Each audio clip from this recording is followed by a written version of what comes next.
Saúde, o maior patrimônio. Quem ama, cuida e faz escolhas por acolhimento, respeito e confiabilidade. Sua confiança é a nossa maior conquista.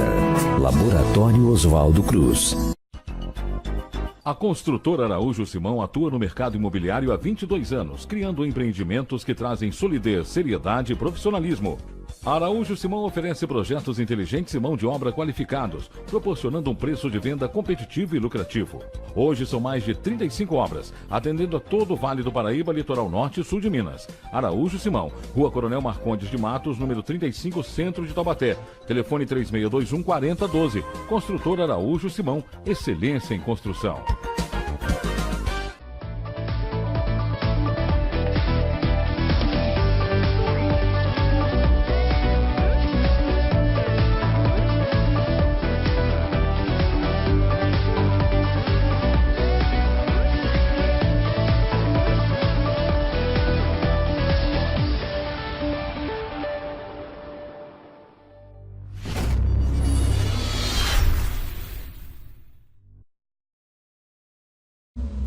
Boa noite, telespectadores da TV Cidade, canal 3 da NET.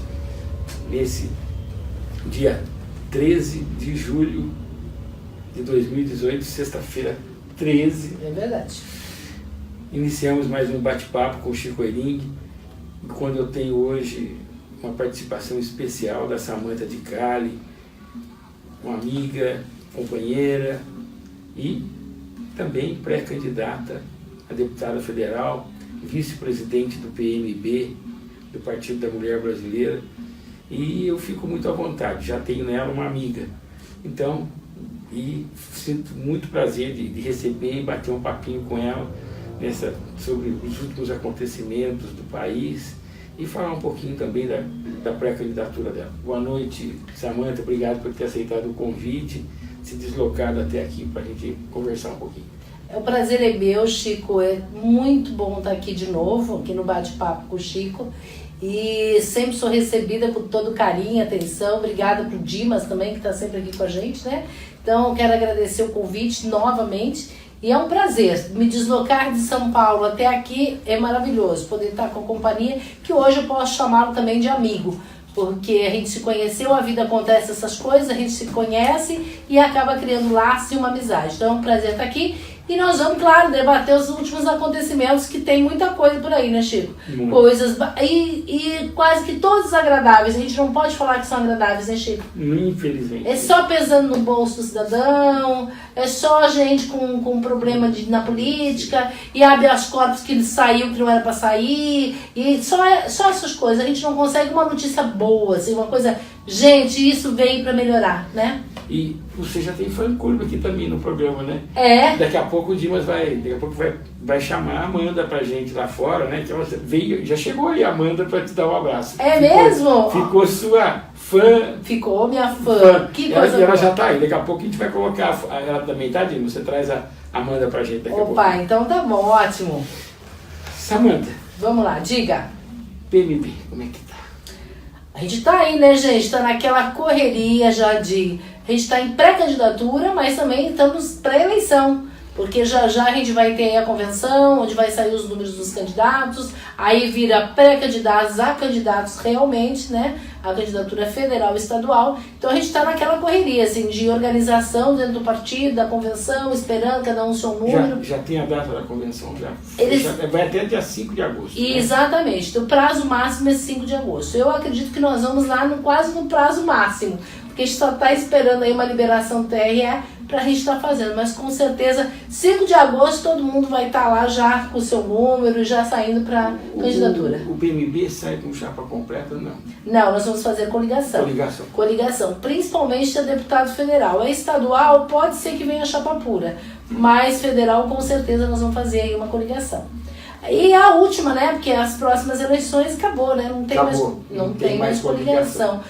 Teve aí algumas reformas, né, ligada a processo eleitoral, e assim, as coligações vão acabar. Nós vamos ter também agora, tem a cláusula de barreira, né, que não tínhamos antes, agora a gente já tem, então a gente precisa ter aí 12 deputados federais no país inteiro para que realmente os partidos continuem sendo partidos, né? Então, a cláusula de barreira. Samantha, a gente sabe, né? Os votos válidos que vale na urna mas todo partido, né, toda coligação trabalha com aquele coeficiente e tal. Qual a ideia para eleger um federal no PMB hoje? Hoje, 50 mil, 55 mil tem uma cadeira deputado federal. E no estadual, 30, 35 a gente também tem uma cadeira. Então tá baixo. Mas nós vamos ter bastante abstenção também, não vai diminuir. Essa é a base que a gente faz hoje, mas nós vamos ter aí muita abstenção, né? Muito não votos válidos. Você já está em pré-campanha. Em pré-campanha e às vezes eu acho que a pré-campanha é mais forte do que a própria campanha. Porque ela é muito curta a campanha, né? Porque a campanha começa dia 15 de agosto, gente, olha só. Antes, uma campanha tinha 3 meses para fazer. Hoje, uma campanha política, ela começa a dar o start 15 de agosto e se encerra dia 6 de outubro. Então, é muito pouco tempo. É 45 dias, assim, voando, né? Voando, né? Então, na pré-campanha, a gente tem ouvido demais, Samantha. É a história que eu não vou votar. Sim, vou viajar, só voto em quem nunca foi. Isso aí. Você deve ter... Tem. Aquelas pessoas que vão vender o seu voto, falam que vão vender, que a gente sabe que é ilegal, não pode, mas a pessoa fala no sentido assim, quem me der mais eu faço, sabe aquela coisa? Quem me der tal coisa eu faço. Ainda a gente tem muito isso dentro da população e que é uma vergonha, porque a gente esquece que o país, o nosso voto parece uma coisa nada, mas somado com o meu, com o teu, com o do Dimas e assim por diante, é voto. Então a gente não pode... Eu ouvi esses dias um pensamento que eu gostei muito da irmã Dulce, aquela que ganhou, e ela diz assim, nós somos uma gota no oceano, mas o oceano não vai existir se não tiver a primeira gota. Então é mais ou menos por aí, né? Então eu acho que o voto da gente é importante. É importante. E eu acho que as pessoas estão muito... Algumas também estão indecisas, já estão dizendo, não, eu não vou votar em ninguém, vou votar em branco, como tu diz, vou viajar, não vou fazer a votação. E a gente tem que tentar fazer com que o povo vote de novo. Eles têm que pensar que cada voto que não vai para a urna... Elege o que já está. Elege. Primeiro que ele já está lá, né? Exatamente. Ele está com toda a mídia, com tudo... Na real, Chico, o que assim, as pessoas não entendem que não votar ou votar em branco ou anular o seu voto não é protesto, gente. Não é protesto. Enquanto as pessoas não se derem conta, assim, a eleição ela vai acontecer de qualquer forma. Não, mas se ninguém votar não vai ter eleição? Vai. O candidato vai se eleger com 1%, ele vai se eleger com 1%. Não vai mudar. Tocantins agora, quem tem essas teorias que se 50% votar em branco ou nulo, não tem eleição. Tocantins acabou de mostrar isso, né?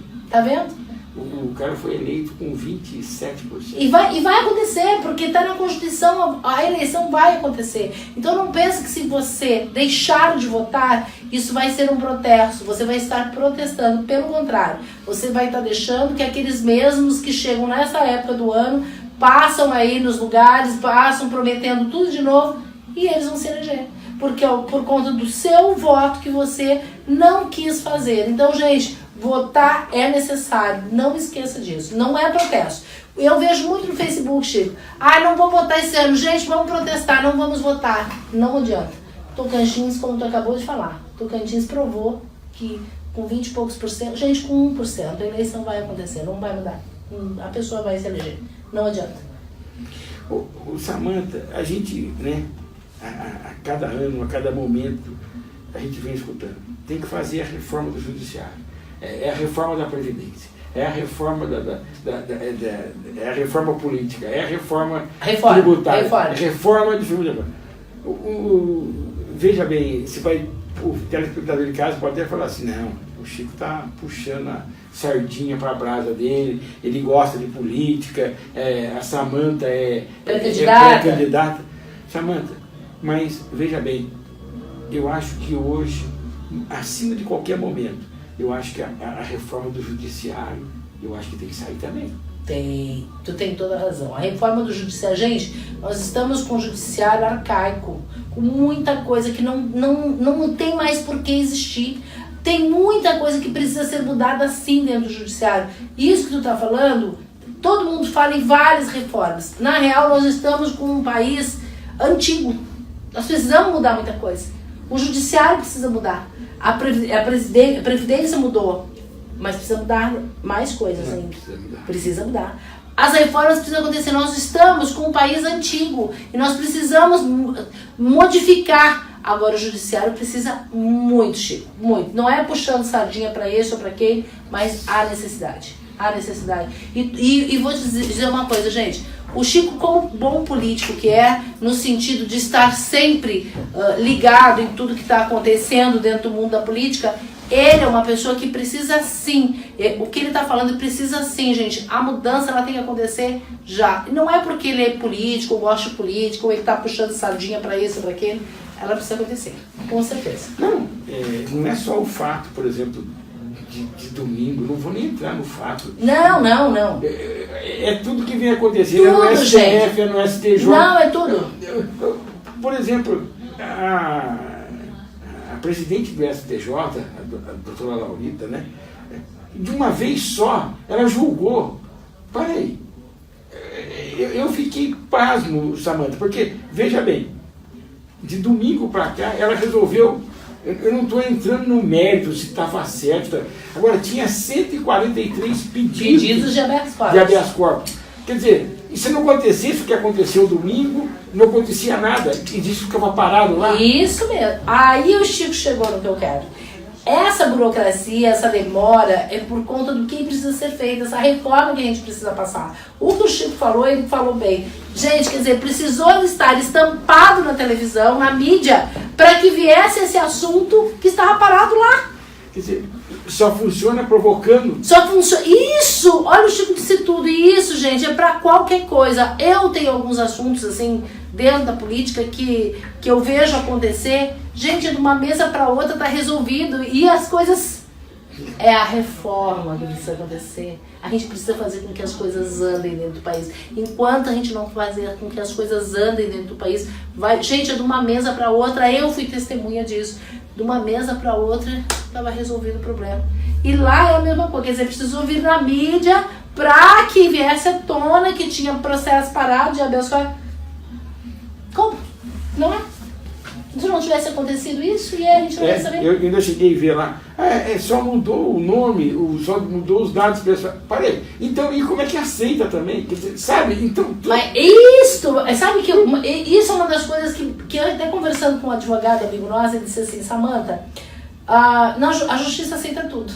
Pode chegar lá e ela... Gente, não pode ser assim, como aceita tudo, são papéis parados, é gasto público. E é como tu disse, assim, como é que aceita 144 se só tá a mudança do nome? Precisa mudar por causa desses detalhes, precisa mudar essas coisas, precisa mudar. Que senão é papéis sobre papéis que ficam lá, não é, Chico? Ficam lá, aí aquilo que é importante não anda, porque tem aquele monte de coisas que não é importante. E aí as coisas continuam nessa morosidade. O domingo, esse último domingo vai ficar marcado para todos nós, né? Vai. Quer dizer, prendeu o Lula, o Lula estava preso, soltaram o Lula, aí e minutos prenderam de novo, depois soltou de novo. Isso. Quer dizer, agora, sem defender lá do nada, se existe um plantão, né? Eu acho que nós somos mais antigos. A farmácia de plantão era a farmácia de plantão. Quer dizer, ela abria domingo, 7 da manhã e ia fechar meia-noite, sei lá, 2 horas da manhã. Era de plantão. No meu setor, do setor elétrico, o engenheiro que está de plantão no final de semana, ele manda prender e manda soltar. Exatamente. Porque ele tem a autoridade de um plantonista, pelo menos é assim que a gente imagina que seja. Não estou falando mal do Sérgio Moro, não estou falando mal. A gente não está aqui, ninguém. e eu te entendi, Chico, a gente não está questionando se assim ele estava errado, se estava certo, se devia soltar, se devia prender. Não tô. Eu só acho que aquilo que é delegado para uma pessoa dentro de uma função, é uma função. E se tem um plantonista, tem um plantonista. Se não era o correto... Gente, então não pode ter um plantão, porque assim como foi o habeas corpus do Lula, pode ser um habeas corpus de uma pessoa, um matador, pode ser, e pode ser a soltura dele também naquele plantão, não é? Então eu acho que a coisa ela tá bem assim, banalizada, bem complicada. E daí veio, né?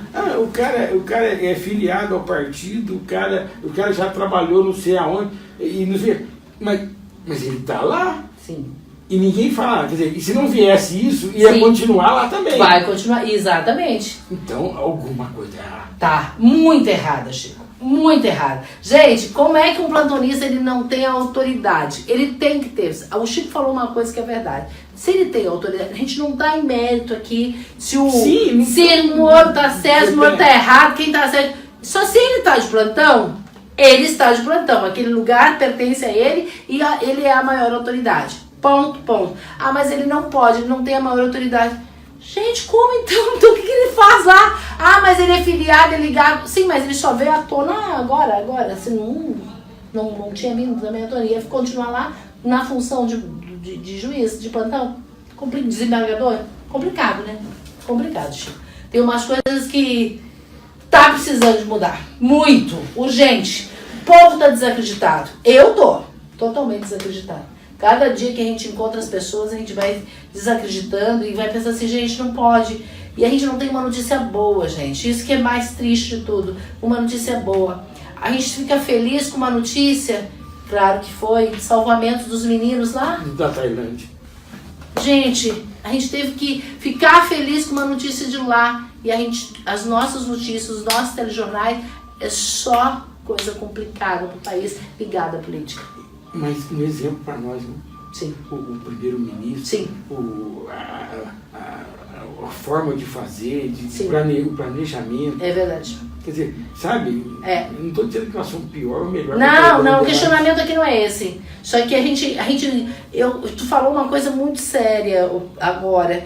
Eu estive visitando uma oficina de bonecas africanas, que são bonecas que são mandadas para a África, são confeccionadas no Brasil só por pessoas que trabalham voluntário. Então eles não têm um centavo, é tudo voluntário, desde a linha ao tecido, tudo é doado.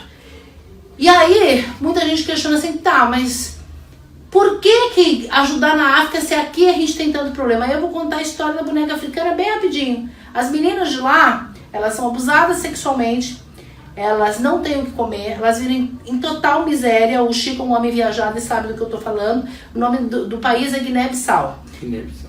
E é assim, totalmente miséria, gente. Onde uma criança é abusada sexualmente, não acontece nada. Samantha, no Brasil também não acontece nada.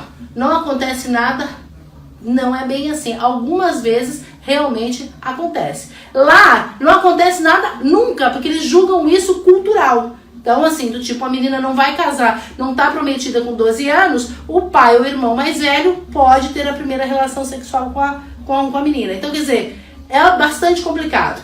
Aí eu ouvindo aquele relato, nossa, pra quem ajudar lá, se aqui... Gente, como a gente vê que o Brasil tem jeito, que ainda a gente tem coisas boas aqui, isto pra eles não dá cadeia, pra nós dá. Mas dá quando realmente tem que dar. Mas, gente, dá alguma coisa. Lá não dá nada nunca. Então, assim, a gente ainda mora num país que tem jeito. Tem jeito. Não é? Tu que é um homem viajado, sabe? Depende um pouco da gente. Um pouco de nós. Claro que a gente tem miséria aqui, gente. Claro que a gente sabe que crianças vão pra escola pra poder ter o que comer na merenda. E que aí tem a máfia da merenda. Sabe? A gente sabe que tem essas coisas todas. Mas lá a gente consegue ver, assim, que a gente tem coisas boas ainda aqui, que a gente pode mudar e que depende só de nós. Parece que nós já estamos ali no finalzinho. Eu falo mais que o homem da cobra, né? Mas, olha aqui, você está dobrada em Taubaté, já tem alguma dobrada aqui? Eu tô fazendo com o Adilson, que é de Caçapava, que é deputado estadual, que também é do meu partido. E é claro, gente, quando a gente fala em dobrada, eu tô dobrada com ele, mas a gente tem um estado inteiro para trabalhar. Então eu tô trabalhando em 65 cidades, minhas olheiras aqui de viajar, que eu passo tempo. Aliás, eu tenho acompanhado pelo grupo, né? Eu tenho trabalhado muito. E assim, fora isso, eu assumi algumas responsabilidades com o Estado, né, com o governador, e que eu faço um trabalho. Só dobra com o Márcio França. É isso mesmo, o nosso apoio é o governador Márcio França. Então, eu estou fazendo muito trabalho com o governo do Estado. E fora isso, eu quero até convidar todos vocês, dia 31 de julho, nós estamos comemorando o Dia Nacional da Mulher Negra. que foi uma lei sancionada pela Dilma em 2014, dando essa data para a comemoração. Então nós vamos fazer um evento na Secretaria de Cultura a partir das 15 horas, das 15 até as 20 horas. Eu, Patrícia Pena, que é secretária adjunta da Cultura, e mais Eliane Dias, a famosa Eliane Dias, que eu amo, que eu adoro, que ela é coordenadora do SOS Racismo na Assembleia Legislativa e dona da Bugnaip, né? E ela é empresária do Mano Brown, dos Racionais, é uma mulher de fibra. E nós estamos fazendo esse evento, então estou te convidando e convidando vocês também. Eu tive muito contato com a Pena, né? Na época ela foi secretária de águas lá da... É mesmo? Ela foi secretária de... Olha que legal, Chico. Também. É, mas ela é durona, né? É durona. É durona, ela é daquelas mulheres que eu gosto, que correm atrás. Samanta, muito obrigado. Eu que agradeço. Eu que agradeço. Você vai voltar de novo? Claro, eu volto, sempre. Quem sabe? Volto. Quero deixar um abraço aí pro Fernando Chigre, pro Henrique, pra Amanda, né, que é sua minha fã. Ela tá aí fora. Vou dar um beijo nela agora. Não deu para ela entrar, mas muito obrigado. Obrigada. Mesmo de coração. E a gente vamos acertar uma outra data. Vamos sim. Hoje eu vim mesmo em... Olha só. Em respeito a você não é e em respeito ao Vela, que é o próximo convidado. E eu tô voltando para São Paulo amanhã cedo de novo. Opa! Gente, muito obrigada, Chico, pelo convite. Dimas, obrigada pelo carinho e atenção de sempre. Também quero agradecer aqui a TV Cidade por toda essa calorosa recepção. Super beijo para vocês. Em breve eu volto. E parabéns aí a toda a cidade de Taubaté e região. Super beijo. Obrigado.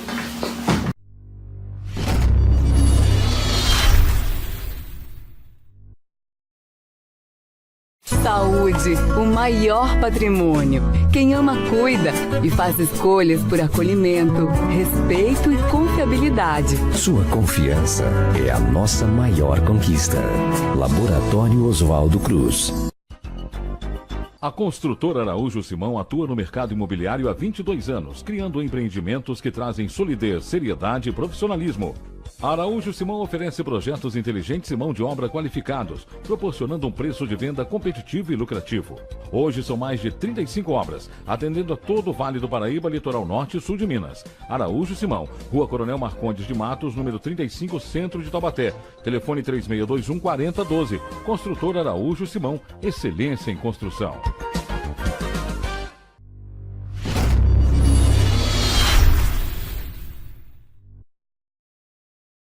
Boa noite, telespectadores da TV Cidade.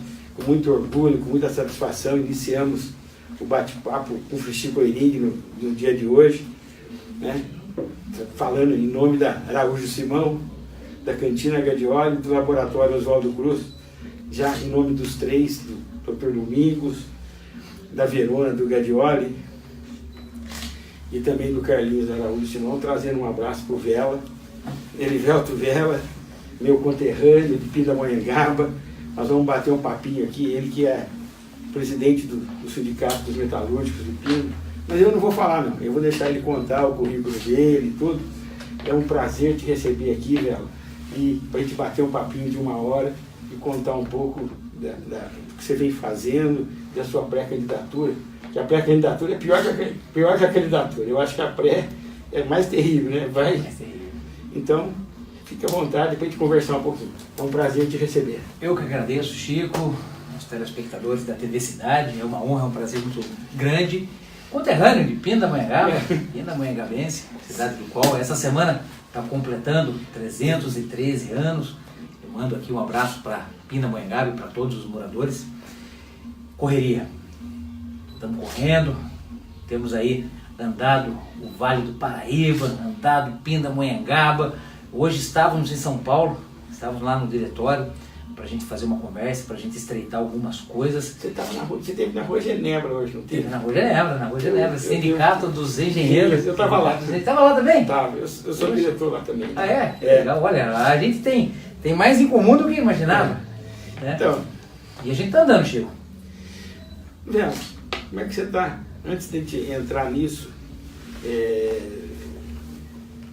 a gente está sofrendo lá um pouquinho, e você também deve estar com essa reforma trabalhista. Então, conta algumas coisas, porque quem sabe eu levo alguma experiência sua para nós também. Olha, a reforma trabalhista, ela foi muito rapidamente aprovada. Eu creio que teve um processo de discussão que não foi conforme desejamos, conforme o povo queria, conforme o trabalhador quis. O Temer juntou o seu grupo de deputados e aprovaram muito rapidamente, sem conversar com o outro lado, sem sequer ouvir o trabalhador para perguntar se o trabalhador topa, se o trabalhador realmente entendia que era necessário fazer a reforma trabalhista. Chico, entendo que algumas cláusulas realmente deveriam ser mexidas. Tinha algumas situações que estavam um pouco obsoletas, mas a reforma trabalhista foi perversa. Em um ano, a gente vai começar a entender quais realmente foram os principais impactos da reforma trabalhista. Ela foi aprovada recentemente, no dia 11 de novembro de 2017. Ainda não conseguimos sentir gradativamente os impactos. A promessa de que geraria empregos foi-se por água abaixo, não aumentou emprego, deixe claro isso. Uma das prerrogativas para que fosse aprovada a reforma trabalhista era a geração de postos de trabalho, a geração de milhares de empregos. Isso não teve, pelo contrário, o desemprego aumentou. E o que é mais grave, eu posso contar uma passagem, contrato de trabalho intermitente. Isso é muito grave. Contrato de trabalho intermitente, para você entender, o trabalhador ele passa a receber pelas horas trabalhadas. Como que isso funciona? Você que trabalha no comércio, fica fácil para entender. O comércio ele tem períodos que a vendas aumentam, ora período de pagamento, ora período de uma empresa, no caso aqui de Taubaté, a Volkswagen, a Ford, ela faz o pagamento da sua PLR e os trabalhadores vão até o comércio. Caso contrário, ela tem um período do mês que o comércio está um pouco baixo, fora do período de pagamento. E o dono do comércio, o empresário, ele pode fazer com que o trabalhador vá até a loja, trabalhe no período de pagamento. Ele receba apenas pelas horas trabalhadas. Consequentemente, eles vão receber menos. Consequentemente, vai gerar uma cadeia onde muitos trabalhadores receberão menos. Isso vai gerar o quê? Desemprego, porque as pessoas passarão a não ir mais na cidade. Aí o pipoqueiro não ganha, o barraqueiro não ganha, o dono da lanchonete não ganha. Eles perdem. E não mexeram na outra ponta, que é o recolhimento, né? Então, o recolhimento previdenciário, esse cara que está ganhando menos, continua pagando pelo... Então, aí tem uma contrabalança, um contrapeso que, tipo, algumas medidas, algumas deduções de impostos, eles taxam de forma igualitária. Então, o trabalhador assalariado, ele tem a mesma contribuição no percentual igual ao empresário. Eu acho que isso tinha que ter realmente uma certa relevância, uma certa importância nessas situações para que não ocorram injustiças, né? Mas a reforma trabalhista ela veio fortemente e a gente espera que alguns sindicatos, né, como você disse, hoje eu estou licenciado do Sindicato dos Metalúrgicos de Pinda, mas a diretoria tem conversado com os trabalhadores, a gente de certa forma tem feito um trabalho mais próximo aos trabalhadores, temos conversado com muita frequência com os trabalhadores, sinalizando os impactos negativos da reforma trabalhista, e isso de certa forma deixa eles mais atentos.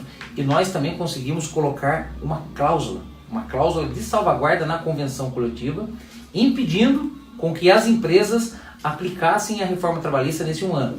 Só que agora a reforma trabalhista dos metalúrgicos, tanto de Taubaté quanto de Pinda, ela vence no 1º de setembro de 2018. Aí a gente não sabe o que pode acontecer. O setor elétrico, né? AES, CETEP, CESP, eu negocio. Eu sou um dos negociadores do sindicato. Nós também temos, no ano passado nós conseguimos levar por 2 anos o acordo coletivo. Hoje, mais do que nunca, nós estamos discutindo a database, tentando... A condição sine qua non é de prorrogar a database para poder não entrar. Para ter uma garantia maior, né? Você acredita nisso? Quer dizer, é lógico que a gente está atrás do aumento, está atrás dos benefícios que a gente já são históricos que a gente já tem, mas antes de qualquer coisa estamos atrás de tentar prorrogar. Então isso é lamentável, né? Porque os trabalhadores entendem que anualmente tem que ter um avanço, que tem que ter uma discussão nas cláusulas sociais, nos benefícios que os trabalhadores têm ali no seu dia a dia. E quando chega uma situação dessa, onde a inflação acumulada agora em setembro pode estar chegando a 3%. 3%. É muito pouco. Aí o trabalhador questiona o sindicato.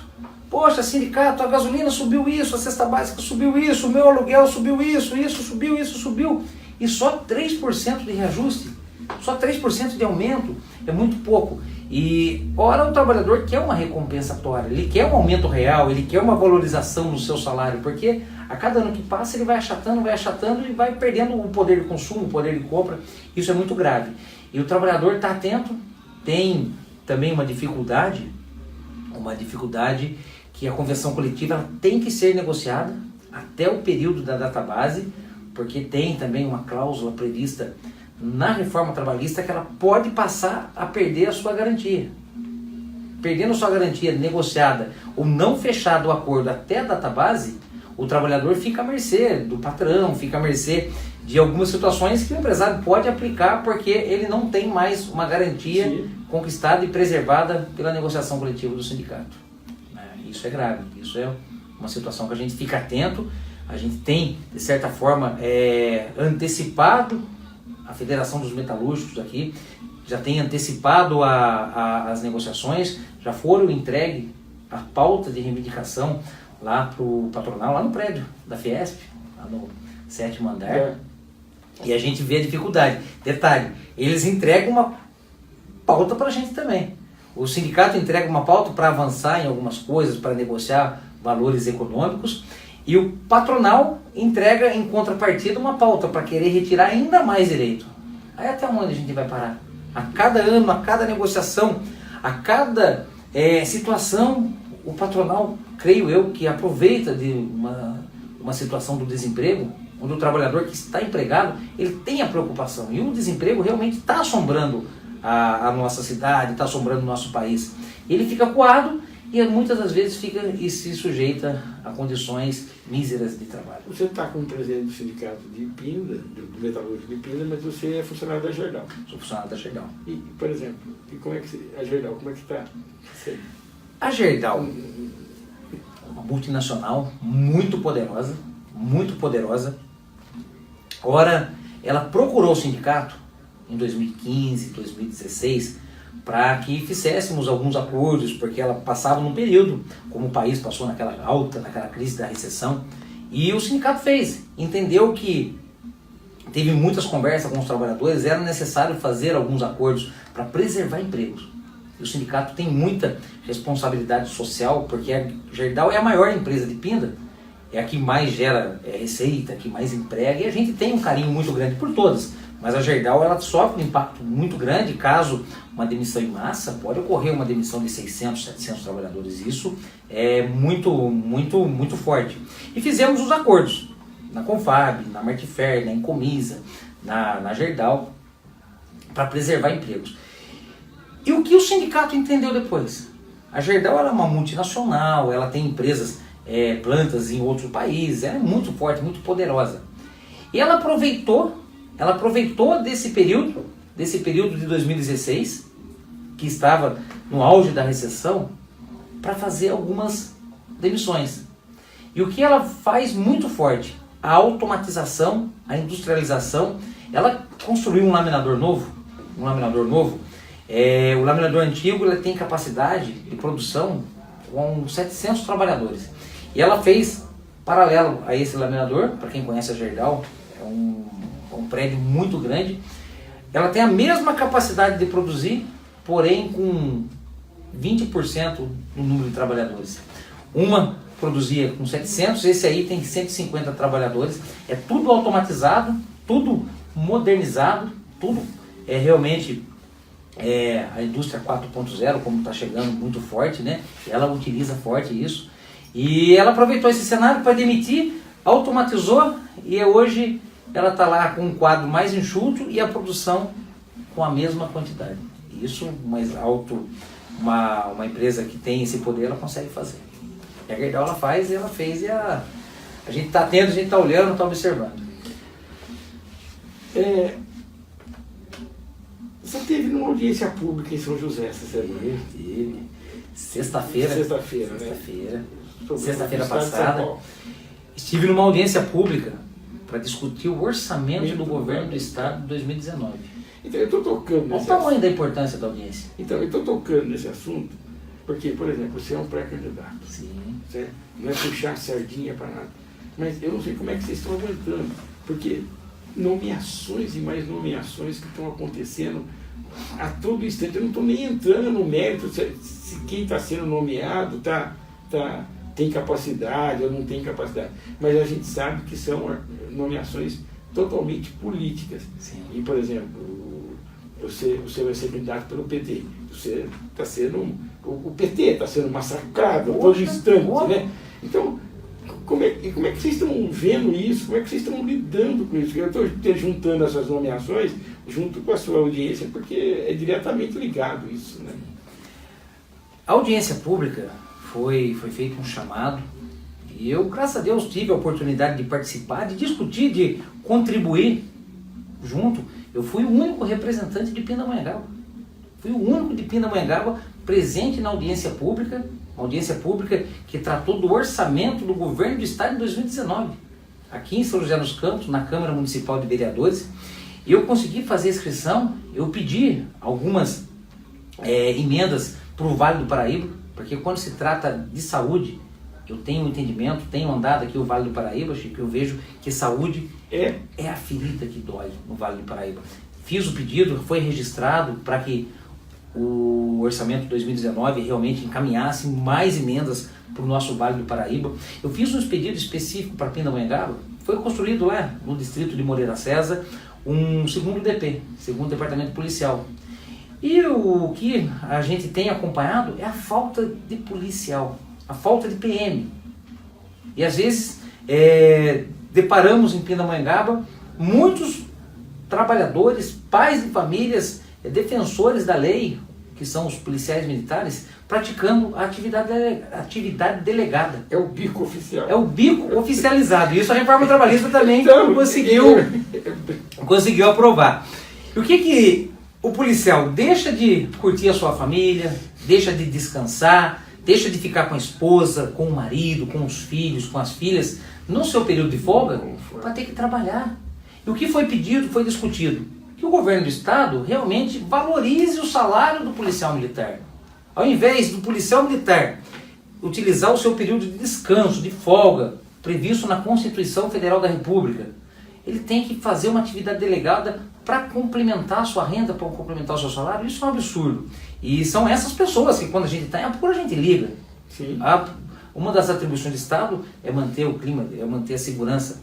E foi pedido para que contratasse, aumentasse o efetivo para Pindamonhangaba, e também eu registrei que tivesse um olhar mais carinhoso, mais minucioso em relação à atividade delegada. Alguns policiais hoje, infelizmente, devido à situação salarial, necessitam a atividade delegada, mas tem que valorizar o salário da polícia militar, como tem que valorizar o salário do professor, como tem que valorizar o salário de muitos servidores aqui estaduais, que a gente entende, a gente vê que está defasado.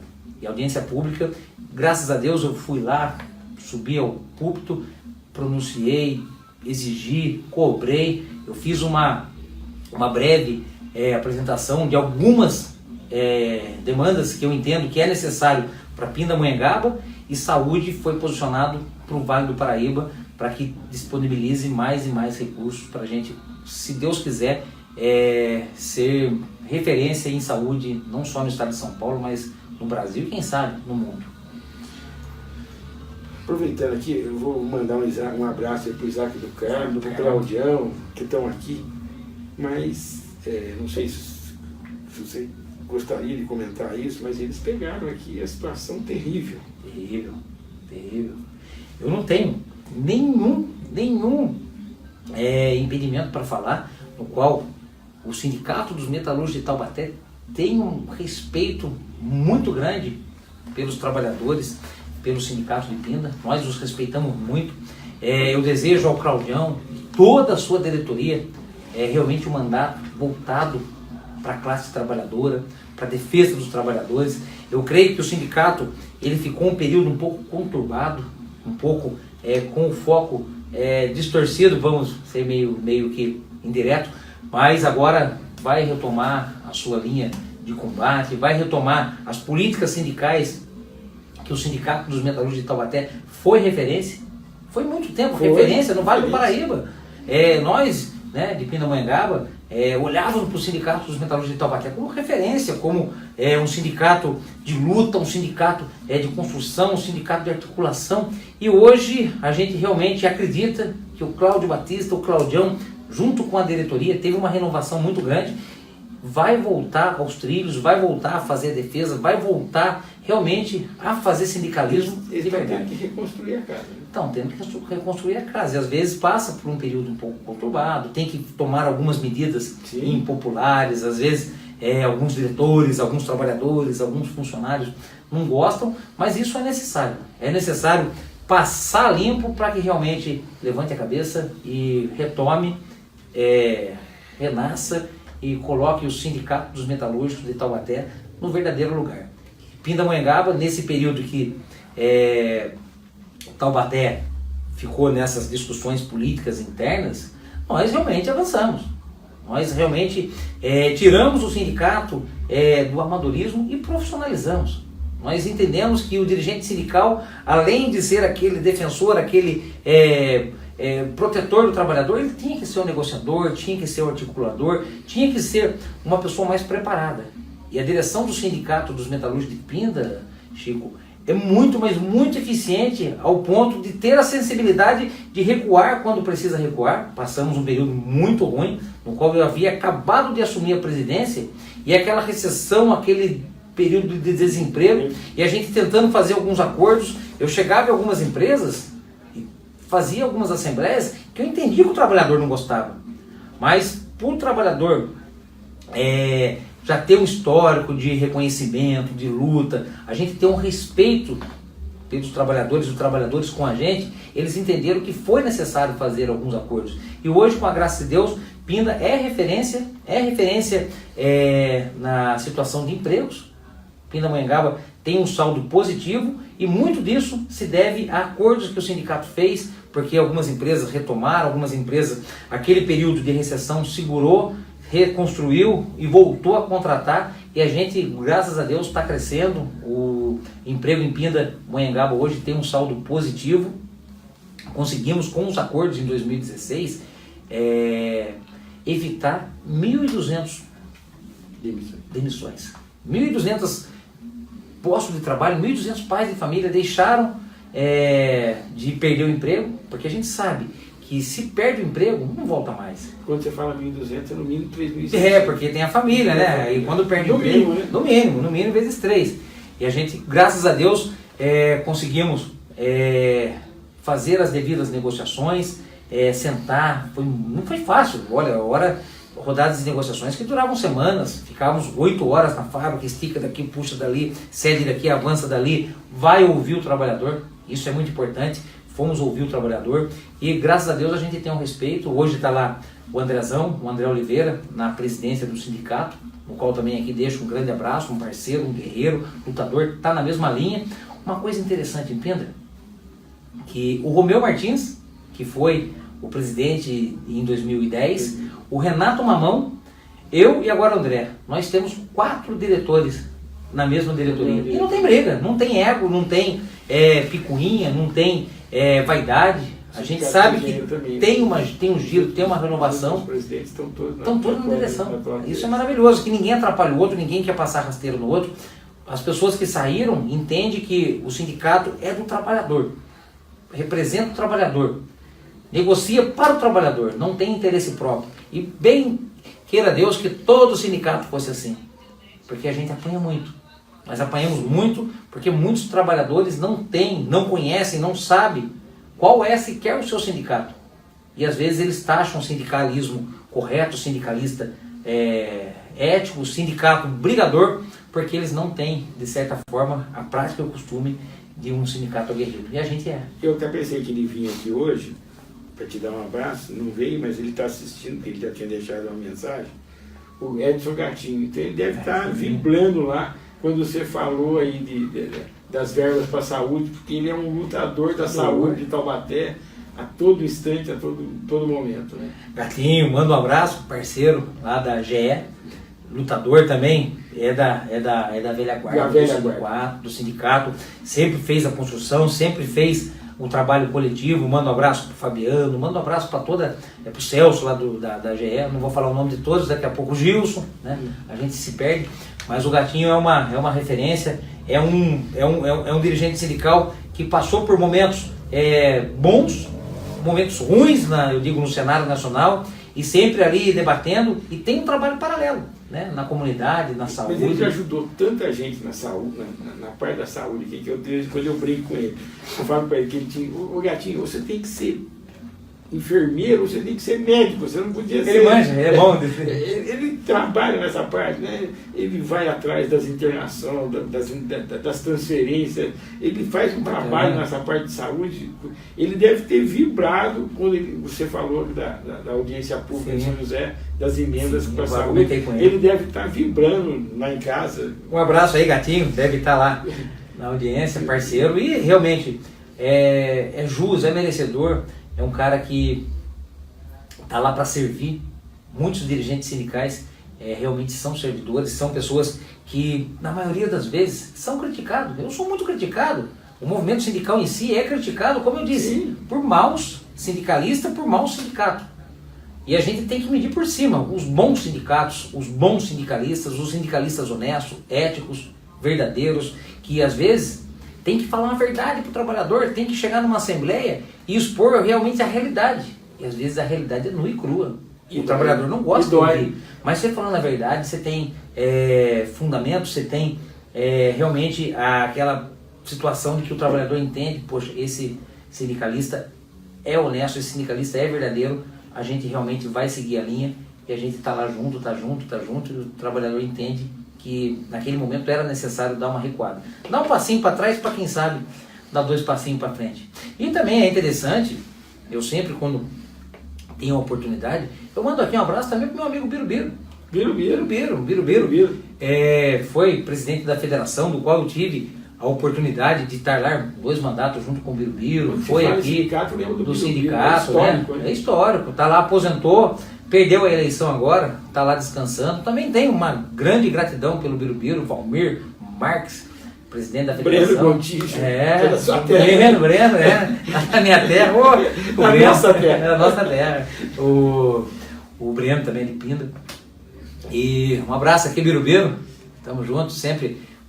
Hoje faz tempo que eu não vejo, mas lá atrás a gente já teve muita luta, muito trabalho sindical junto. Em Pina você tem uma concorrência grande. Tem. O Vitão é candidato? É candidato. O Vitão, ele tem um respeito muito grande por ele, tem uma admiração pelo trabalho, pela história de vida, pela passagem dele quanto prefeito municipal. É um batalhador, é um cara que realmente querido em Pindamonhangaba. Isso, em todos os cantos que eu vou, eu digo e relato a importância que o Vitor teve quanto prefeito para Pindamonhangaba, e hoje ele também é pré-candidato a deputado estadual, está fazendo as suas Mas ele saiu do PSDB, né? Saiu do PSDB. Do PSDB. Saiu. Ele foi para o PP, partido do Paulo Salim Maluf. E se você pesquisar na internet, o PP é o partido com mais deputados, com mais políticos presos, caçados, é o partido mais podre do Brasil. Só que o PP é um partido que não está na mídia, é um partido que nunca chegou no poder, é um partido intermediário, que sempre está de galope com os outros partidos, sempre está fazendo aliança, não é um partido que realmente tem projeto para o país. E eu tenho total clareza em dizer que os partidos que têm projeto para o país, que têm projeto para a nação, é o PT, é o PSDB e é o MDB, que muitas das vezes não põe um nome majoritário, vai também de carona, mas é um partido grande, é um partido considerável. E o que eu apanho muito, Chico, é em relação ao partido. Sim. Em relação ao partido.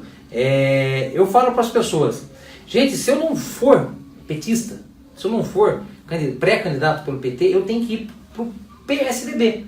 Aí eu vou estar envolvido com o trazedor de presídios, Geraldo Alckmin, eu vou ter que estar envolvido com a pessoa que dá merenda para criança, que é o Dória, com pessoas envolvidas com o narcotráfico, que é o Aécio.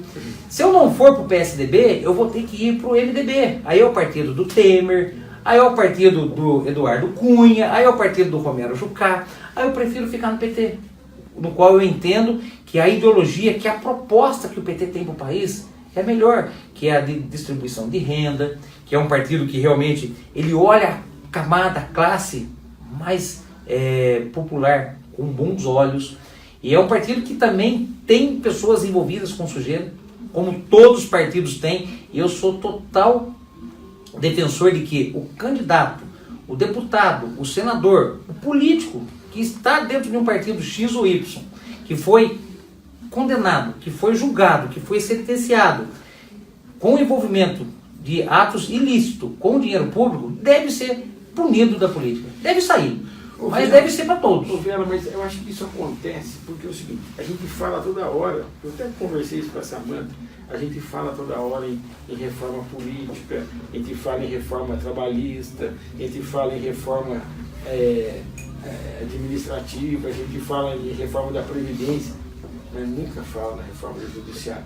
Mas isso tudo acontece porque eu acho que o nosso Judiciário é meio banana, entendeu? Desculpa, não sei se a expressão é essa, mas é essa. Domingo passado foi um caso muito típico, né, em relação ao Judiciário. Um desembargador, plantonista, diga-se de passagem, tem poderes para despachar, para fazer o que ele bem entender, proferiu uma decisão e foi questionada por um juiz de primeira instância que estava de férias. Estava de férias em outro país e teve todo aquele colapso no judiciário, que eu creio que deixa o judiciário mais enfraquecido, enfraquece todo o sistema judiciário, não é interessante para a política, para o país, para o sistema judiciário. Para o sistema judiciário ter todo aquele embrolho, isso é lamentável, e a gente realmente fica à mercê desse judiciário. Eu não estou aqui entrando no mérito, está certo, está errado, errou, não estou, mas ficou claro para qualquer bom entendedor que aquele episódio de domingo mostrou que a prisão do Lula é uma prisão política. É uma prisão política. Entendo eu que é uma prisão política. Por quê? É importante a oportunidade para poder esclarecer a relação do Lula preso.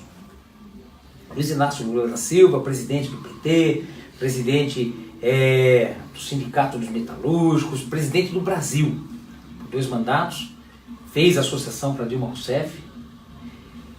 Hoje tem todo um panorama político, tem todo um entendimento para a volta do Lula, devido às opções que nós temos para a presidência da República, e eles não querem. E de certa forma prenderam o Lula. E o Lula é taxado como ladrão, como corrupto, como rouba mais faz, como um cara que é defensor do pobre, mas roubou. Gente, o Lula está preso.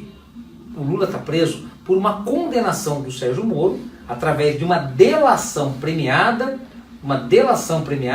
do dono da OAS, esqueci o nome dele, daqui a pouco eu lembro o nome dele, porque ele falou que o Lula era dono de um triplex. O Lula está preso porque o dono da OAS disse que o apartamento lá em Guarujá era do Lula. Ele não está preso por corrupção, ele não está preso por desvio, ele não está preso por nada. Ele está preso pelo triplex. E depois o MTST fez uma ocupação no triplex e foi lá e filmou todo aquele cenário que falaram que tinha um elevador privativo. Léo Pinheiro é o nome do dono da OAS. Que tinha um elevador privativo, que tinha uma cozinha de 3 milhões de reais, que o triplex varia, que tinha uma piscina lá que dava fundo pro mar, que eu não sei que negócio que era. Na hora que eles ocuparam, eles tiraram uma foto e não tinha nada daquilo. Era um triplex comum. E foi criado todo um cenário em cima daquele triplex. E o Luiz Inácio Lula da Silva, um preso político, está há 90 dias em Curitiba, porque o Léo Pinheiro, dono da OAS, disse que tinha uma relação com o Lula no triplex do Guarujá. Não tem roubo, não tem corrupção. E o mais interessante, O Lula pede uma prova. Uma única prova. Prove que o triplex é meu. É isso que eu quero. Ele está preso por convicção. Convicção. Agora, se todo mundo começar a ser preso por convicção, não tem lugar nesse país. Não tem lugar. Olha, Chico Arim, você tem mais influência política do que eu. Você chega num delegado e fala, olha, eu dei aquilo lá pro Vela, que eu acertei aquilo pro Vela, e o juiz entende por das suas convicções que realmente você me deu. E me prende, sem você realmente apresentar uma prova, sem você realmente mostrar para o sistema judiciário algo palpável para que realmente dissesse que era do Vela. Isso é lamentável. Isso pode acontecer com qualquer um. Qualquer um. Estamos sujeitos, com esse judiciário todo embaralhado, a ter convicções aí. Não, né? a gente tem visto isso. Isso é lamentável. Com outras pessoas. Mas, chegando na situação do partido, que eu volto a frisar, o Lula, um preso político, é o primeiro nas pesquisas em São Paulo. Nunca na história desse país o Lula liderou, está nas frentes das pesquisas em São Paulo, que a gente sabe que é uma terra, né, com muitos poderes conservadores. E eu falo para as pessoas, gente, vote em pessoas. Vote realmente na pessoa. Olhem o histórico da pessoa, veja realmente a sua ética, a sua família, a sua trajetória, o seu conhecimento, a sua projeção, o que realmente ela tem a oferecer. Esqueça legenda, esqueça partido, esqueça convenções. Vote em pessoas, porque a gente precisa realmente entender o que está acontecendo. Temos que fazer uma campanha para que as pessoas realmente entendam mais, discutam política. É interessante esse bate-papo, Chico. A gente está podendo falar de política. E no passado, né, eu sou muito mais novo que você, as pessoas falavam, não discuto política, não discuto religião, não discuto futebol. E hoje, devagarzinho, as pessoas estão começando a discutir política no boteco, no campo de futebol, na comunidade, na família. Isso é interessante, vai politizar ainda mais as pessoas. Eu acabo apanhando, cada vez que eu ponho alguma coisa na rede social, e daí a primeira coisa que o cara fala, ele vai lá e escreve, você não é petista, você não é de esquerda. Outro dia teve um lá que falou, você só usa Lacoste em Bloxfield. Olha onde o cara chega, entendeu? Fala da esquerda caviar, vem nessa linha. Vem nessa linha. Quer dizer, então, agora, só que tem uma coisa, eu não posso negar, eu não sou burro, né?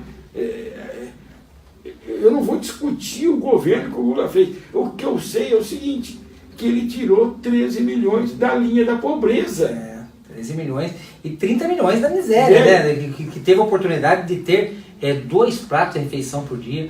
O que eu falo pro pessoal, Chico, no período dele, a pessoa tinha condições de comprar sua casa, a sua tão sonhada casa própria, com os projetos, com os planos do governo que foi feito, que foi criado, inclusive lá em Pindamonhangaba, o Bem Viver, 1.536 apartamentos, foi com 90% do Minha Casa Minha Vida. Casa, Minha Vida. Da Dilma Rousseff, pro PT, e ninguém fala. E quando a gente fala lá, mas era obrigação, lógico que era obrigação do governo fazer isso, mas tipo, se for o governo, Dilma Rousseff que entregou 1.586 apartamentos, 5 mil pessoas estão lá morando, eu tenho lá com certa frequência visitando.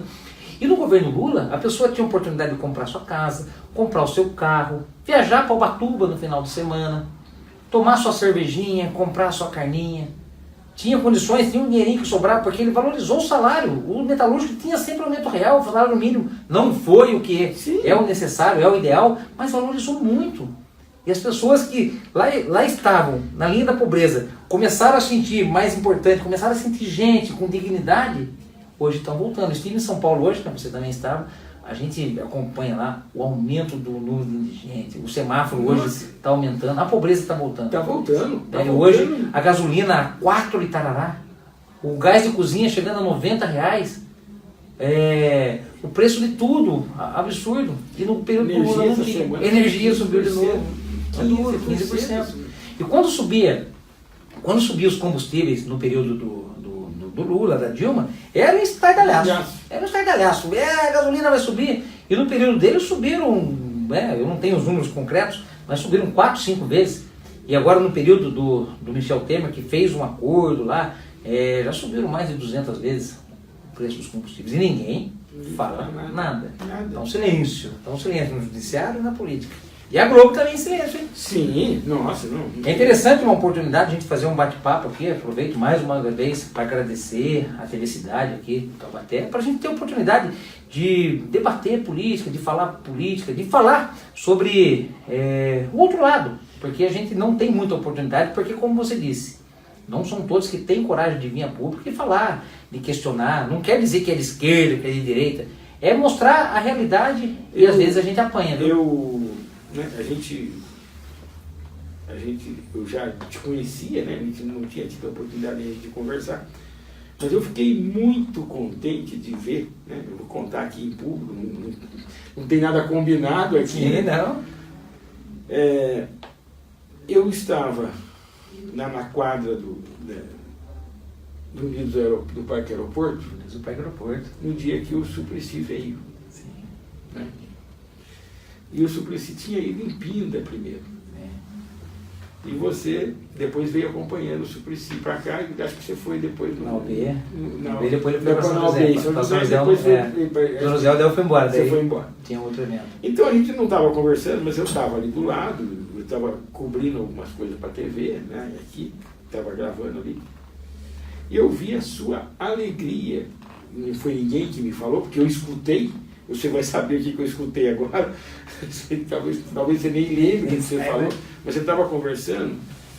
Agora não vou lembrar exatamente porque, mas eu estava do lado, tentando a melhor posição e fazendo alguma coisa da gravação. A Cláudia naquele dia não pôde ir comigo, então estava fazendo mais. E você estava falando da alegria que você tinha saído com o Suplicy e tinha ido com ele até o mercado e tal, e que a diferença que você estava sentindo do pessoal um pouco mais para trás e daquele sábado, que já estava todo mundo dando tchau, conversando, então que você estava sentindo uma mudança com relação da população, em relação à candidatura do PT e em relação ao PT.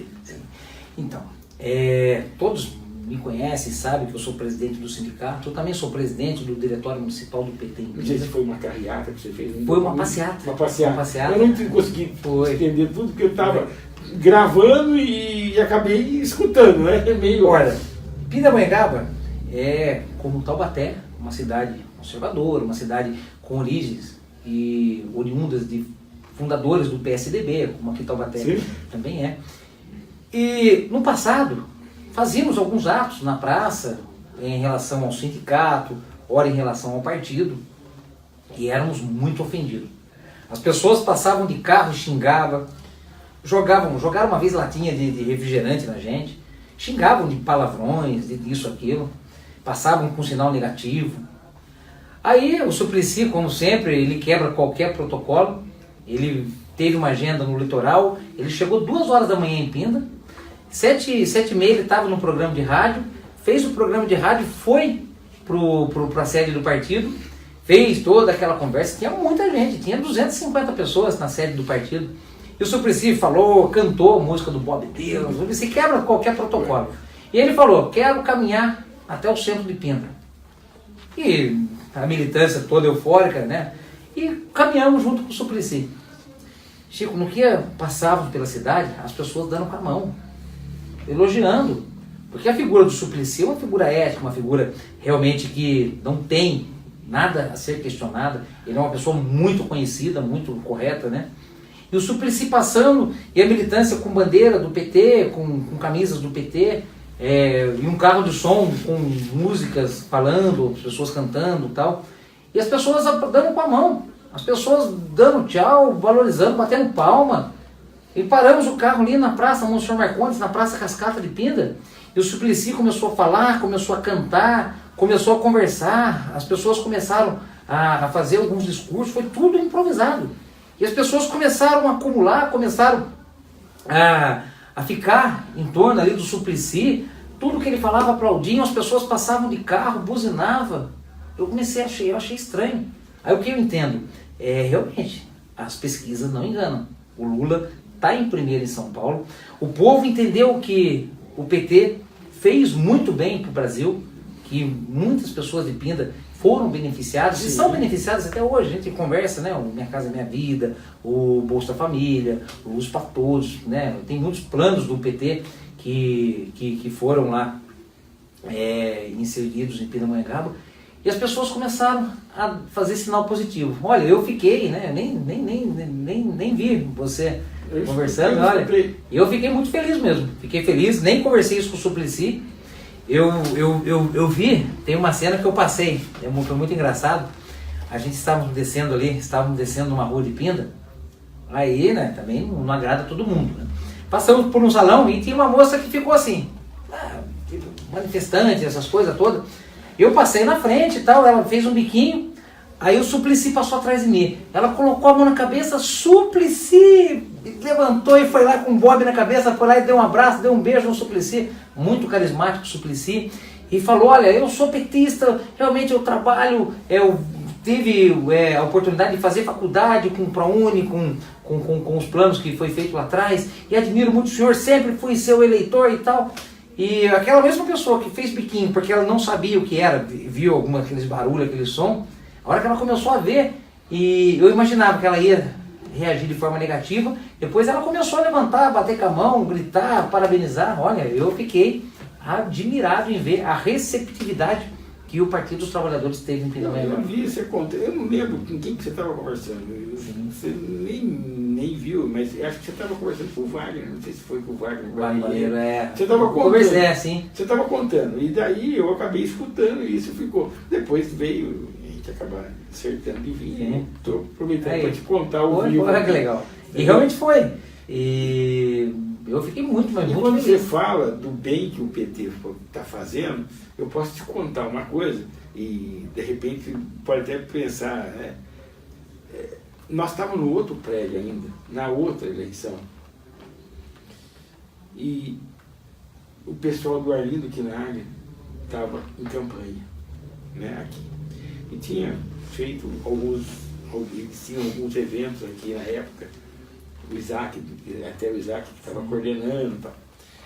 E daí eles acabaram entrando em contato comigo e com o Jefferson, e para poder passar no meu programa, falar alguma coisa e tal. Então tá bom. E a gente acabou acertando. E Guilherme, Guilherme. E todos que venham, né, no programa, a gente faz uma chamada da TV antes, a gente faz a chamada para a internet. Acho que o Guilherme recebeu, que ele que é o jornalista. Não sei se você chegou a ver, mas nós fizemos uma chamada do seu programa e tal. E a gente, naquela época, ainda não fazia. Hoje que a gente tem o Dimas aí online nessa parte, tá nos tempos para cá. Mas eu estava lá, e aí acabaram entrando em contato com o Jefferson na época, tal, não sei o que, pediram, e nós acertamos por Arlindo ir e ficar lá 2 horas. Ele fez 1h30 ao vivo e ia fazer meia hora gravado. Tá bom. No meio do programa, a gente estava lá, do jeito que nós estamos aqui, falando ao vivo e tal. De repente, e não era nesse estúdio aqui, era lá perto do Chibatão, nós estávamos lá na rua Irmã Júlia, lá em cima. De repente entrou alguém. Pá! Abriu a porta do estúdio, lá eram 2 portas, o estúdio era com 2 portas. Abriu e entrou. Entrou, já passou na frente da câmera, que lá já sumiu tudo, né? Nós que éramos convidados, o apresentador, sumiu tudo. E a gente tinha uma bancada, a gente ficava na bancada. O cara veio e passou na frente da bancada. Quando a gente viu, olhou quem era. Era o Vitor Lito. Vitor Lito? Vitor. Ele ficou sabendo que o Arlindo Quinardi estava no meu programa e ele veio de lá para agradecer as verbas que o Arlindo Quinardi, do PT, tinha conseguido para mim. Se eu vou conseguir me lembrar, na época, era a faculdade de medicina, que acho que deve estar inaugurando em Pinda, ou vai inaugurar? Não, acho que deve ter ficado. Estava uma discussão na FUNVIC, a situação da faculdade de medicina acabou por questões políticas ficadas, mas tinha essa discussão muito forte do Arlindo Quinardi. E ele veio para agradecer isso, acho que uma creche que tinha conseguido a verba, eram 3 coisas, eu não vou lembrar, porque já se passaram isso acho que já se passaram 5 anos, a última campanha Foi 4 anos. 4 anos, sei lá. Mas ele veio agradecer, quer dizer, o cara do PSDB agradecendo o que o PT tinha feito para Pindamonhangaba. Então vai bem de encontro que você está contando aí dos 1.500 apartamentos. 1.500 apartamentos. Quer dizer, Olha, 1.500 apartamentos. Agora, recentemente, vai inaugurar uma quadra no Pazim, que foi uma emenda do então deputado federal na época, Ricardo Berzoini. 450 mil reais para inaugurar uma quadra poliesportiva, uma quadra com pista de skate, com muita coisa lá no Pazim, em Moreira César, e era do PT.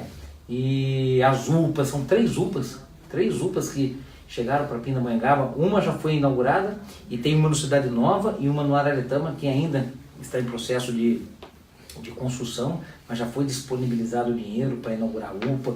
Tem agora uma discussão toda lá em relação ao SAMU. É muito dinheiro que o PT mandou para Pinda. E tudo isso são coisas federais. Né? E do PT, da Dilma, do Lula, que falava, mas exatamente. o PT não faz nada por Pinda. Olha, a gente tem feito uns levantamentos, não temos acesso realmente a tudo, porque são algumas coisas que eles seguram, não mostram para a gente, não chega até o diretório, mas é muita emenda, muito projeto. Mas tudo isso é legado do Lula. Legado do Lula e recentemente da Dilma. E Pinda tem uma situação toda negativa. Fundeb. Muitas pessoas hoje eu estava lá falando que um funcionário do sindicato, ele fez lá o ProUni, fez lá o Enem, ele ganhou meia bolsa, 50% de uma bolsa, e agora ele está estudando a possibilidade de tentar negociar um FIES. E hoje o filho do pobre, o filho do pedreiro tem a oportunidade de estudar. E isso foram programas, foram planos de governo que foi feito lá atrás. E as pessoas, realmente, muitas delas, utilizam desses projetos, desses planos, desses programas e de certa forma são ingratas e vão lá e criticam. Não estou dizendo que tem que votar. E o governante tem que fazer isso mesmo. É obrigação deles. E também não vamos dizer que eles são santos, eles fizeram mais que obrigação, né? Mas é que quando alguma pessoa faz, eles levantam o céu, colocam no andor. E quando outras fazem, eles se querem, valorizam, mostram e divulgam a importância de que uma pessoa de um outro partido olhou para Pindamonhangaba e entregou emenda, entregou obras. São mais de 70 obras. Olha, 70 obras que o governo Lula e o governo da presidente Dilma fez para Pindamonhangaba. 70 obras é muito desenvolvimento, é muita infraestrutura, é muitas emendas que foram disponibilizadas para Pindamonhangaba. E a gente está lá ainda tentando mostrar, falar. E você pensando que sempre quem comanda lá é o PSDB. E eu tive, no passado, conversas com algumas pessoas da administração, eles tinham realmente essas dificuldades. Eles falam que olha, o governo federal dá mais acesso, tem mais abertura, com o Arlindo Chinaglia, o Ricardo Berzoini, eles davam muita abertura para Pindamonhangaba, para o prefeito, então, na época, o João Ribeiro, o Vitor Ardito, para ter uma abertura, para ter uma discussão, para atrair, para trazer e para disponibilizar emenda para Pindamonhangaba. O Partido dos Trabalhadores fez muito para Pindamonhangaba. E às vezes as pessoas não sabem, né? Não sabem disso. Mas não foi o PT, isso, aquilo. Foi coisa do Partido dos Trabalhadores. Sim. Que isso mostra que, independente de legenda, o governo Lula da Dilma era do PT e a prefeitura de Pindamonhangaba, na maioria dos anos, era do PSDB. Nem por ser do PSDB, eles deixaram de mandar emendas para Pindamonhangaba. E uma outra coisa que é muito interessante, né? Porque valoriza a cidade, cresce a cidade, agora, nesse período eleitoral, a gente está andando aí na cidade de Pinda. Eu tenho conversado, tenho discutido, tenho falado muito com as famílias, e eu vejo que algumas das obras que o Partido dos Trabalhadores trouxe para Pindamonhangaba tem realmente, de certa forma, sido muito importante. algumas UPAs que foram construídas, creches que o governo federal trouxe, eu começo a conversar e falo, olha, eu deixo meu filho na creche, eu utilizo a UPA ali de Moreira César, eu moro aqui no Bem Viver. Aí eu começo a analisar, Chico, que, poxa, se não tivesse essas tamanhas olhar para Pindamonhangaba, olha, a gente poderia ter dado 2 passinhos para trás, e Pindamonhangaba poderia estar em um outro cenário, em uma outra parte da história. Agora é impressionante, né? A gente vê isso, né? Foi o que eu falei, eu fico absolutamente tranquilo, né? Quando eu conto que o cara veio agradecer as coisas do PT, porque Pindamonhangaba é uma cidade governada pelo PSDB, que tinha um governador do PSDB. E não olhava com tanto carinho. E um dos questionamentos que eu fiz em relação ao governador na audiência pública foi isso.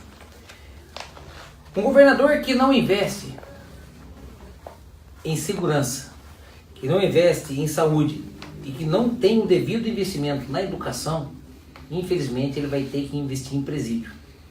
E a nossa região aqui, o que o governador gosta de investir aqui é presídio.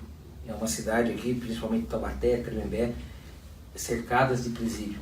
Eu creio que teria que fazer uma política diferente, uma política com investimento em outras áreas, em outros setores, para que no futuro próximo não tenha a necessidade de construir tantos presídios, tantos paredões, tantas celas, tantos sonhos, tantas crianças perdidas. Eu acho que a gente começa a perder um pouco a essência da vida, a essência do negócio, e creio que tem que parar, a gente tem que analisar.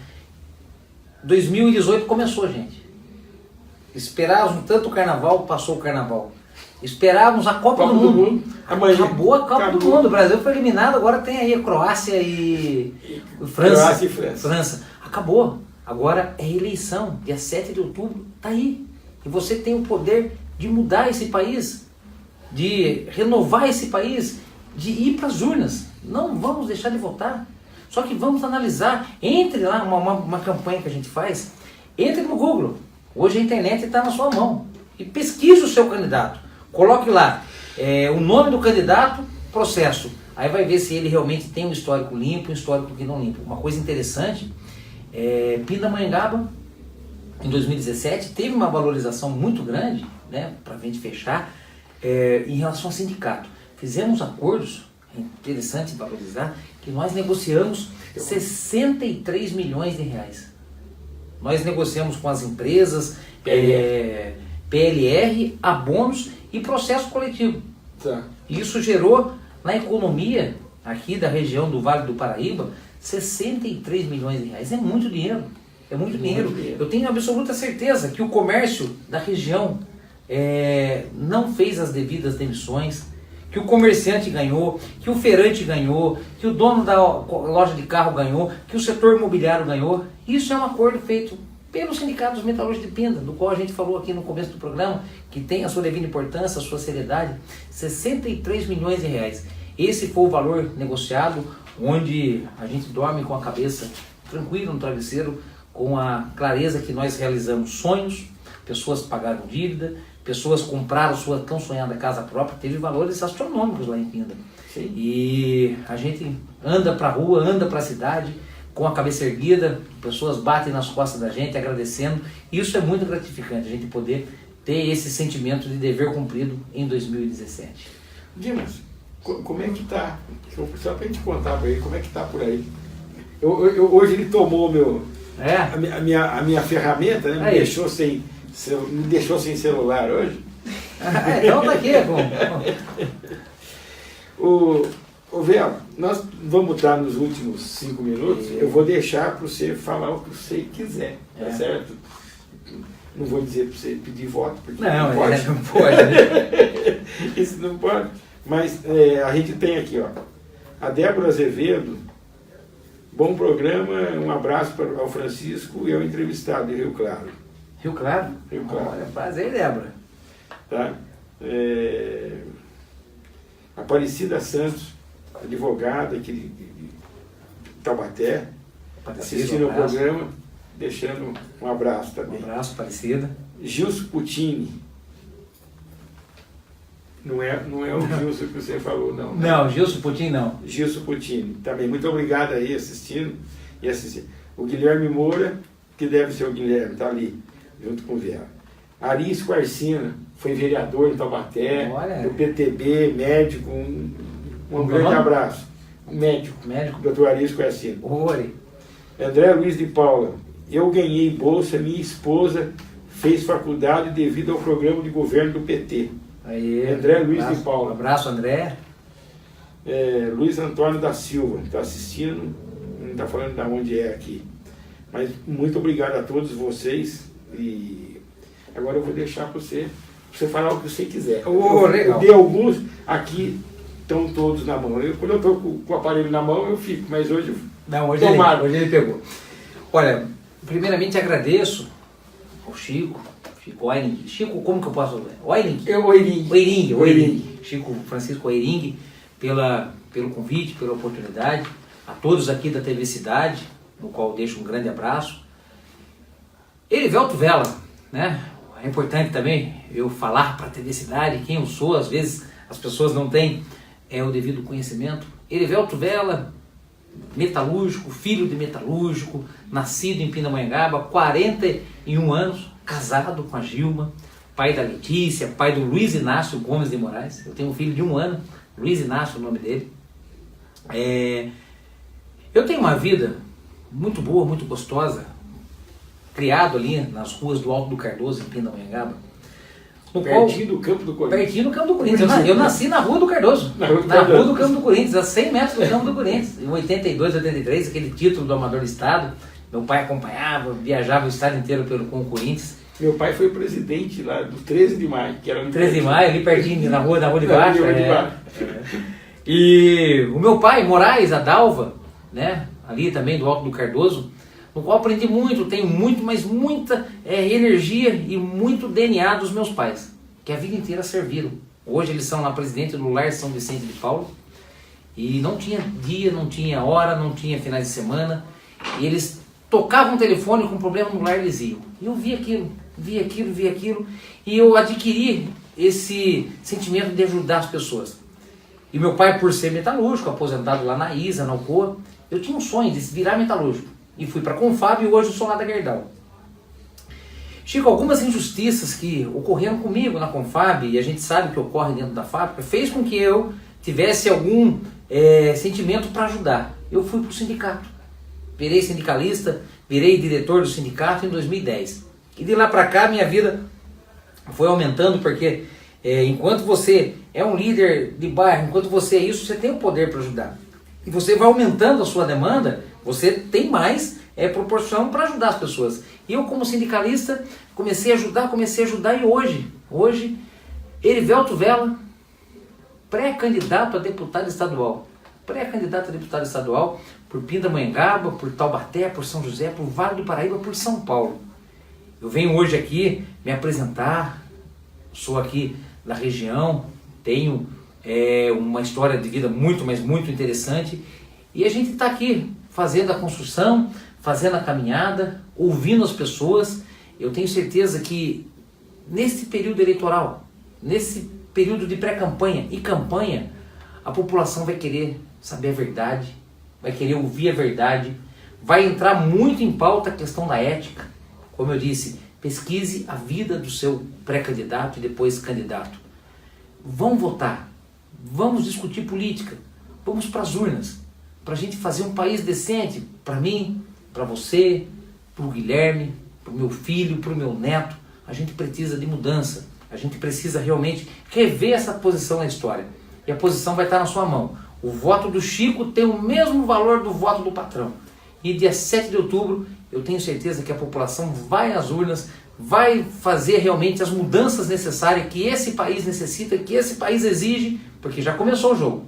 Eu estou aqui como pré-candidato, andando o Vale do Paraíba, tenho certeza que vou ter perna até o dia 7 de outubro, mas a gente está lá à disposição, a gente está lá andando, conhecendo pessoas, conhecendo a nossa região ainda mais a fundo, para quem sabe, lá, se Deus optar, se Deus entender, a população vai lá e vai estabelecer um... Vela, muito obrigado pela sua presença. Eu que agradeço. Foi muito rápido, hein? Foi muito rápido. Aí. Uma hora passa rápido, nós vamos marcar para você vir de novo. Vamos. A gente tem como nós somos uma comunitária e nós temos a chance de poder trazer.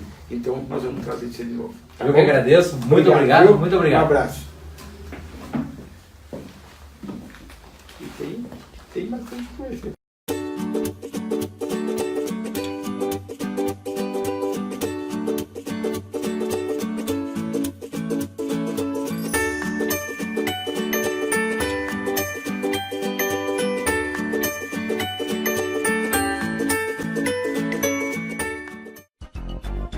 A construtora Araújo Simão atua no mercado imobiliário há 22 anos, criando empreendimentos que trazem solidez, seriedade e profissionalismo. A Araújo Simão oferece projetos inteligentes e mão de obra qualificados, proporcionando um preço de venda competitivo e lucrativo. Hoje são mais de 35 obras, atendendo a todo o Vale do Paraíba, Litoral Norte e Sul de Minas. Araújo Simão, Rua Coronel Marcondes de Matos, número 35, Centro de Taubaté. Telefone 3621 4012. Construtora Araújo Simão, excelência em construção. Saúde, o maior patrimônio. Quem ama, cuida e faz escolhas por acolhimento, respeito e confiabilidade. Sua confiança é a nossa maior conquista. Laboratório Oswaldo Cruz.